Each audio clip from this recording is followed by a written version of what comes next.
Setelah saudara memahami klasifikasi kain yang sudah dijelaskan di depan, lalu saudara juga memahami tentang struktur dari kain tenun, di mana struktur kain tenun dilihat dari jenis anyaman dasar, yaitu ada 3 jenis anyaman dasar: polos, twill atau caper, dan satin. Diharap saudara betul-betul memahami jenis anyaman tersebut. Selanjutnya kita akan menginjak pada materi tentang konstruksi kain. Sekarang kita masuk pada konstruksi kain, di mana konstruksi kain terbangun berdasarkan beberapa faktor. Misalnya saya logikakan kepada suatu bangunan gedung, di mana konstruksi dari bangunan gedung terdiri dari ada fondasi, kemudian ada dindingnya, ada pilarnya, sampai pada atapnya. Untuk kain, konstruksinya terdiri dari beberapa hal. Saya akan jelaskan satu persatu. Yang pertama, yang membentuk konstruksi kain adalah tetal benang. Tetal benang dalam hal ini adalah tetal benang lusi dan tetal benang pakan. Apa yang dimaksud dengan tetal benang? Tetal benang adalah jumlah benang lusi atau jumlah benang pakan setiap satuan panjang tertentu. Saudara dapat menghitung dalam inci maupun dalam sentimeter. Cara menentukannya, kita dapat gunakan peralatan atau alat yang disebut dengan loop atau kaca pembesar, atau alat bantu lainnya yaitu densimeter. Atau bila kita tidak mempergunakan alat, kita bisa lakukan secara manual dengan cara mengurai atau meniras satu benang tersebut satu persatu. Caranya kita potong benang dalam satuan panjang, misalnya sentimeter. Persis 1 cm, lalu kita urai benang ke arah lusi. Kita hitung dalam 1 cm terdiri dari berapa helai.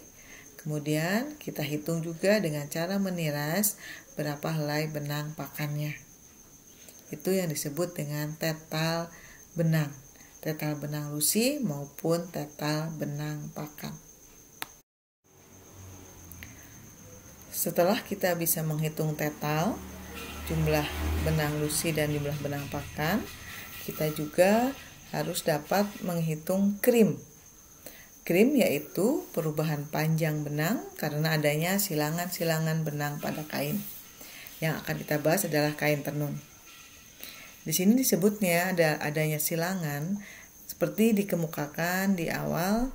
Saya menyatakan ada anyaman polos, ada anyaman caper, ada anyaman satin, di mana anyaman itu terbentuk karena adanya silangan antar benang lusi dan antar benang pakan. Nah, silangan-silangan tersebut akan menghasilkan krim. Apa buktinya? Kalau kita tiras satu helai benang, lalu kita letakkan, benang tersebut seperti bergelombang. Gelombang itu disebut dengan krim. Gelombang itu terjadi karena benang-benang saling bersilangan. Terdapat 2 hal yang berpengaruh atau yang berhubungan dengan perubahan panjang. Yang pertama adalah krim. Satuannya persen, yaitu perubahan panjang benang dalam keadaan lurus menjadi panjang dalam kain dibandingkan dengan panjang kain tenun. Nah, di sini disebut perubahan panjang benang kalau kita memotong suatu kain, misalnya taruhlah kita potong kain itu sepanjang 20 cm. Nah, kemudian kita tiras kainnya. Nah, setelah kita tiras, tadi saya katakan kainnya seolah punya gelombang. Itu yang disebut dengan krim.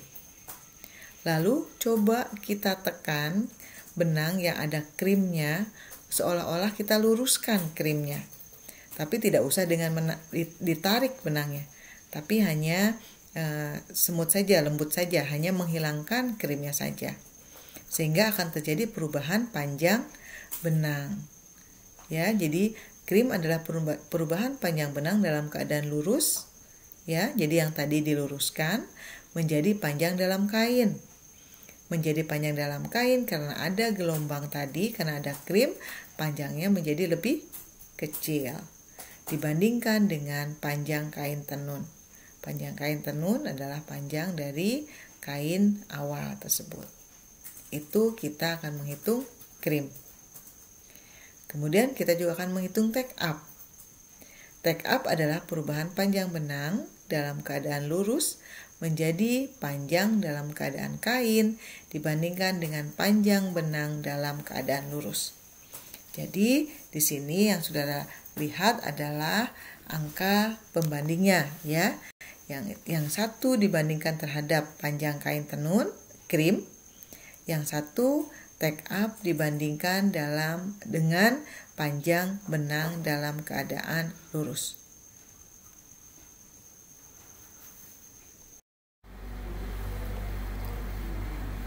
Sekarang kita akan beralih pada dekomposisi kain. Tadi saudara sudah dijelaskan di depan ya, ada tetal dan lain sebagainya. Sekarang kita akan lihat bagaimana langkah-langkah untuk membuat dekomposisi kain. Dekomposisi kain yaitu seperti seolah-olah mengurai kain itu terdiri dari komposisi apa saja. Logikanya begini, kalau saudara membuat kue ya, kita akan lihat komposisi dari kue tersebut. Isinya ada telur, ada tepung, ada gula, mungkin ada minyak, ada air. Nah, itu adalah komposisi dari kue. Nah, sekarang kita akan lihat komposisi dari kain. Beberapa tadi sudah disampaikan di depan.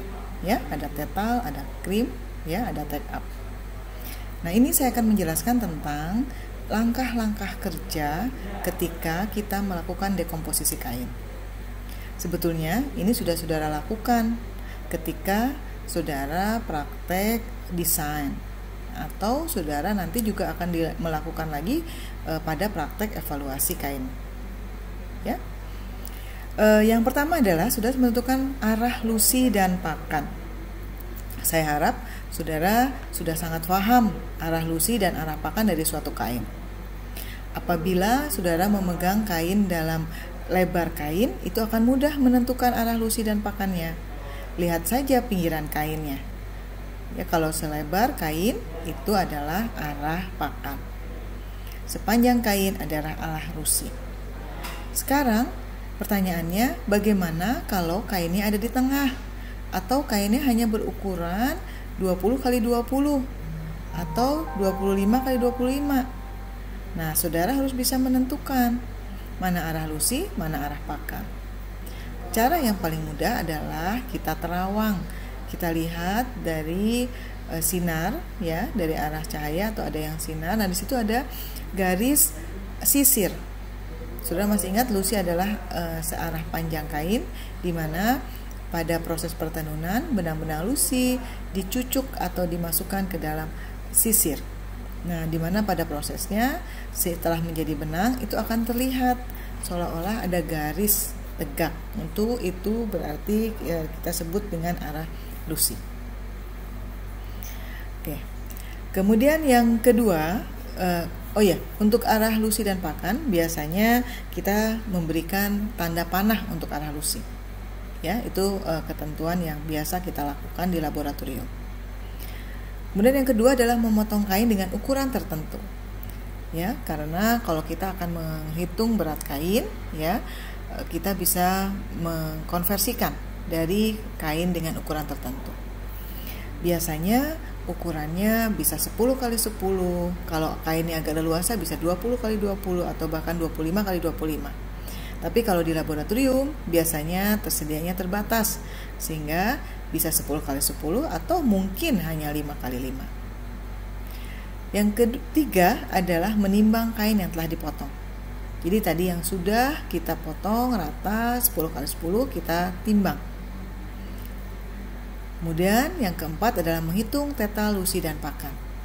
Saya tidak akan menjelaskan lagi tentang menghitung teta, lusi, dan pakan karena saudara sudah paham.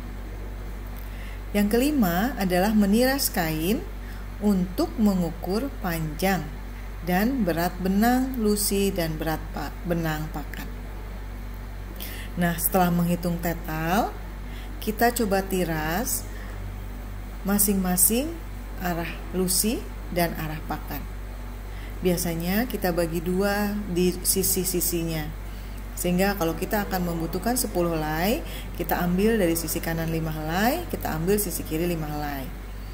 Nah, itu kita tiras untuk menghitung, mengkeret, kemudian menghitung nomor benang. Begitu juga dilakukan untuk arah benang pakan. Setelah kita tiras, ya, kita hitung mengkeretnya. Tadi ketika saya menjelaskan tentang krim, ya, saya tadi menyampaikan coba luruskan benang yang mempunyai krim atau mempunyai gelombang, sehingga kita punya panjang benang, ya, dibandingkan dengan panjang awal. Ya, itu lalu kita kali 100%, kali 100%, lalu kita bisa menghitung mengkarat lusi dan mengkarat pakan. Kemudian yang ketujuh adalah menghitung nomor benang. Saya rasa harusnya saudara sudah sangat paham dengan nomor benang. Apa definisi dari nomor benang? Ada yang masih ingat atau harusnya sangat ingat? Ya, silakan saudara tulis apa itu definisi dari nomor benang. Oke. Ya. Nomor benang adalah perbandingan antara panjang dan berat atau berat per panjang. Tergantung kita mau menggunakan nomor langsung atau nomor tidak langsung. Ya. Nomor benang saya rasa saudara tahu, ya, ada NM, ya, ada TEX, ada TD, ada NS1. Ya, kita akan menghitung nomor benang. Oke, kemudian setelah kita menghitung nomor benang, untuk beberapa konversi kita akan menghitung berat kain. Kalau tadi kegiatan yang ketiga yaitu menimbang kain yang telah dipotong, kalau yang ke-8 ini bedanya menghitung berat kain secara teoritis. Artinya kalau secara teoritis kita perhitungkan nomor benang, kita perhitungkan mengkeret, ya. Nah, itu kita akan dapat berat kain. Berat kain dalam lebar tertentu atau berat kain meter persegi. Dan untuk langkah dekomposisi yang terakhir adalah kita harus mampu membuat anyaman kain. Bagaimana caranya? Kita melihat silangan atau jalannya benang lusi dengan menggunakan loop. Kita lihat jalannya benang lusi, satu helai benang lusi, kemudian kita buat dalam kotak kotak atau kertas desain. Ya, kita beri tanda silang ketika posisi benang lusi di atas benang pakan. Begitu seterusnya. Bergeser ke lusi yang kedua, bergeser ke lusi yang ketiga, dan seterusnya. Sampai kita mendapatkan satu rapot anyaman kain. Apa satu rapot anyaman kain?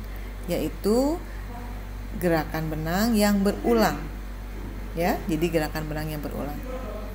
Misalnya untuk caper 1/3 loncat 3 misalnya. Nah, kita akan punya 4 helai benang lusi yang dalam satu rapot. Lusi yang kelima itu akan sama dengan lusi yang pertama. Begitu seterusnya. Itu yang disebut dengan satu rapot. Yang paling mudah adalah kalau kita akan melihat anyaman kain yang untuk jenis anyaman polos. Itu cukup 2 helai benang lusi, kita akan bisa lihat, ya.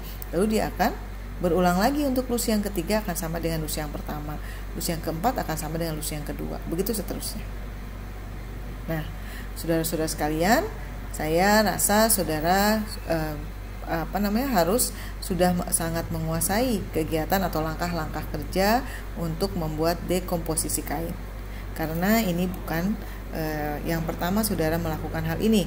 Ya, di mata kuliah desain tekstil, saudara sudah mendapatkan kegiatan atau praktek tentang dekomposisi kain.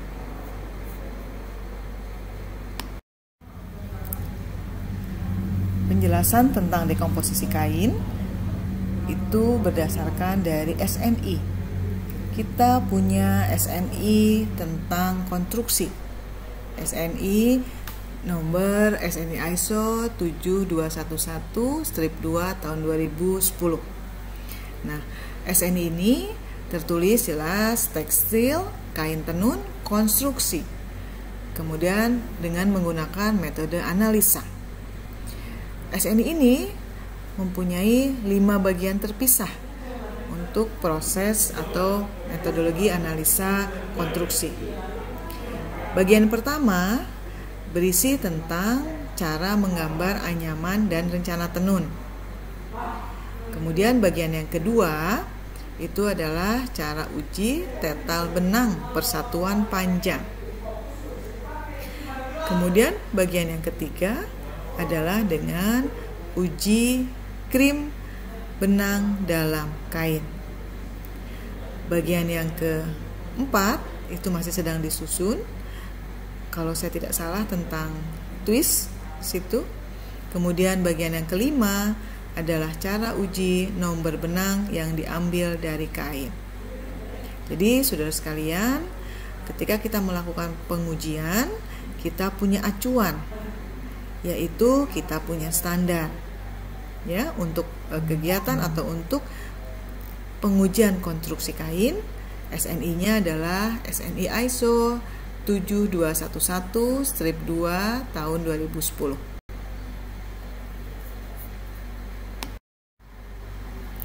Saya beri contoh latihan untuk saudara menghitung dekomposisi kain tenun. Saudara silakan catat saja soalnya atau saudara bisa screenshot ya. Kemudian saudara kerjakan ya, saudara coba latihan untuk menghitung dekomposisi kain. Ya, di sini sudah terlihat ada tetalnya, ada keterangan tetal, ada panjang benang yang ditiras ya, kemudian benang lusi dan benang pakan. Kemudian saudara harus mencari nomor benang lusi dan pakan ya untuk keempat nomor benang NM, NS1, TD dan teks. Saudara juga diminta untuk menghitung mengkert lusi dan pakan. Lalu saudara akan menghitung berat kain secara perhitungan, dan saudara diminta untuk menggambar anyaman di atas. Jadi ada tugas-tugas ini saudara adalah untuk kegiatan latihan saudara. Saudara nanti dikerjakan setelah saya menyelesaikan materi ini. Kita masih punya 4 slide lagi. Sekarang masuk ke dimensi kain. Dimensi kain adalah ukuran panjang, lebar, dan tebal kain. Panjang kain kita ukur yaitu jarak antara ujung kain yang satu dengan ujung kain yang lain, yang diukur dengan searah lusi pada kain tenun atau well pada kain rajut, di mana kain tidak dalam keadaan terlipat, kondisinya rata dan dalam keadaan yang tidak tegang. Artinya kita harus dalam kain tersebut harus rileks dalam di atas permukaan yang rata, yang halus ya, karena kita akan menghitung panjang kain. Dengan dimensi kita akan mengukur panjang, lebar, dan tebal. Berarti kita juga harus mengukur lebar. Kalau tadi panjang kain atau arah lusi atau well, kalau lebar kain adalah jarak antara pinggir kain yang disatukan dengan pinggir kain yang lainnya. Itu berarti ada kegiatan atau proses peluncuran pakan ya. Jadi selebar kain, searah dengan benang pakan. Diukurnya adalah searah dengan benang pakan pada kain tenun dan coarse pada kain rajut. Sama dengan ketika kita mengukur panjang, kondisi kainnya tidak boleh terlipat, harus rata dan tidak boleh diregang ya. Jadi tidak boleh ditarik, karena kalau ditarik berarti sudah ada proses mulur. Padahal kita akan menghitung atau mengukur lebar kain dalam posisi yang rileks atau posisi yang stabil tanpa tarikan. Untuk kain saddle loom, pengukuran lebar kainnya dilakukan antara lusi paling pinggir ke lusi paling pinggir lainnya. Untuk kain rajut datar, lebar kain diukur antara well paling pinggir ke well paling pinggir lainnya. Sedangkan untuk kain rajut bundar, pengukuran lebar kain dilakukan antara pinggir kain yang terlipat tegak lurus ke pinggir kain lainnya dikali 2. Jadi saudara sudah pernah lihat kain atau mesinnya, mesin rajut bundar? Kalau saudara belum pernah melihat mesin rajut bundar, nanti ketika kembali lagi ke kampus ya, saudara masuk ke Smart Factory Knitting atau laboratorium perajutan di Gedung Sinergi Balai di lantai 1. Itu ada 2 mesin rajut bundar. Di bagian bawah mesin kita akan lihat hasil kainnya. Kainnya berupa selongsong atau berupa turbular, seperti sarung lah, seperti itu. Sehingga tadi dikatakan di sini kainnya dalam keadaan terlipat. Ya, kalau kita sudah ukur lebarnya, lalu kalau kita akan tahu lebar kain sebenarnya, kita bisa kali 2. Karena pada produksi garment, beberapa kalau menggunakan kain rajut bundar akan digunting sepanjang sisinya, sehingga akan punya lebar 2 kali lipatnya. Itu untuk mesin rajut bundar atau untuk jenis kain rajut yang dihasilkan oleh mesin rajut bundar, bentuknya turbular. Dimensi kain tadi ada panjang, ada berat, ada tebal. Nah, tebal adalah jarak antara kedua permukaan kain yang berbeda. Ya, tebal ini akan berpengaruh terhadap berat tentunya. Ya, biasanya digunakan alat yang disebut thickness gauge. Ya, itu akan mengukur tebal kain. Sekali lagi saya tegaskan bahwa dimensi kain terdiri dari panjang kain, lebar kain, dan tebal kain. Panjang kain kita harus mengukur panjang kain pada meja datar searah benang lusi. Sedangkan lebar kain mengukur lebar kain pada meja datar, yaitu searah benang pakan. Sedangkan tebal kain kita akan menggunakan alat ukur tebal kain atau thickness gauge. Lalu kalau saudara akan menguji dimensi kain, pengukurannya minimal 5 kali pada tempat yang berbeda. Jadi jumlah pengukurannya atau N dilakukan 5 kali pada tempat yang berbeda. Jadi kita akan ukur pada lusi yang berbeda dan pada pakan yang berbeda untuk 5 titik. Minimal 5 titik atau 5 kali pengukuran. Terakhir adalah berat kain. Berat kain merupakan satu satuan luas tertentu atau berat untuk satuan panjang tertentu dari kain yang dinyatakan dalam gram per meter persegi. Kita biasa menyebutnya dengan gramasi atau gram per meter, atau mungkin bisa juga gram per yard. Tekanan adalah gaya yang dibebankan pada suatu permukaan kain per satuan luas yang dinyatakan dalam kilogram per sentimeter persegi atau kilo pascal. Nah, berat kain ini akan kita bahas tersendiri nanti pada materi grading. Di pasaran atau dalam pasaran, kain dijual atau dibeli dalam panjang atau berat tertentu. Kalau untuk membeli kain tenun, biasanya satuannya adalah panjang. Saudara bisa membeli kain untuk satu blus atau satu kemeja misalnya 1,5 meter. Nah, itu akan menjadi satuan panjang. Atau beberapa masih menggunakan yard. Saudara harus tidak boleh lupa satuan dari atau konversi antara yard dan meter. 1 meter berapa yard? Sudah ingat-ingat lagi. Ya. Nah, itu adalah suatu satuan panjang ketika kita membeli kain di toko. Kalau kita akan membeli kain rajut, satuannya bukan panjang atau satuannya bukan meter, tapi satuannya satuan berat, kilogram. Jadi untuk kain-kain rajut satuannya adalah berat. Kenapa?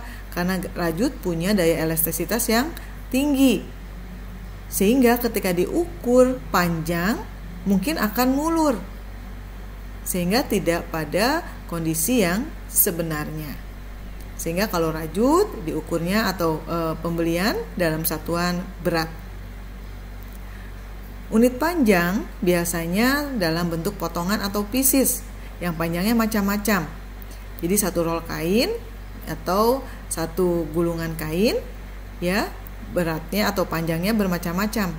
Ada yang 30 yard, ada yang 50 yard, ada yang 100 yard atau 120 yard. Dalam berat kain biasanya dinyatakan dalam berat tiap yard atau dengan lebar tertentu atau berat tiap yard persegi atau meter persegi. Nah, ini adalah berat kain dan ini adalah kebiasaan atau yang biasa kita temui di pasaran ketika saudara akan membeli atau akan menjual menjual atau membeli kain. Ya, kain tenun maupun kain rajut. Baik, akhirnya selesai materi kita tentang konstruksi kain. Ya, kalau saudara review lagi, dimulai dari konstruksi, kemudian dekomposisi, dan saya memberikan soal latihan tadi. Ya, sekarang sisa waktu ini saya persilakan saudara untuk menyelesaikan latihan soal menghitung dekomposisi kain. Setelah saudara menyelesaikan latihan soal dekomposisi kain ini, menghitung dekomposisi kain, hasilnya silakan saudara submit di Google Classroom yang sudah disediakan. Ini menjadi bagian dari tugas yang saya berikan, tugas 1 yang saya berikan. Waktu atau batas waktu penyerahan soal atau penyerahan hasil dari latihan soal ini adalah sampai pada hari ini. Ya, berarti saya tunggu sampai hari ini. Kalau besok berarti sudah lewat harinya. Baik, terima kasih. Sekian materi tentang konstruksi kain. Semoga saudara dapat memahaminya dengan baik. Apabila ada pertanyaan, kita bisa diskusikan. Terima kasih.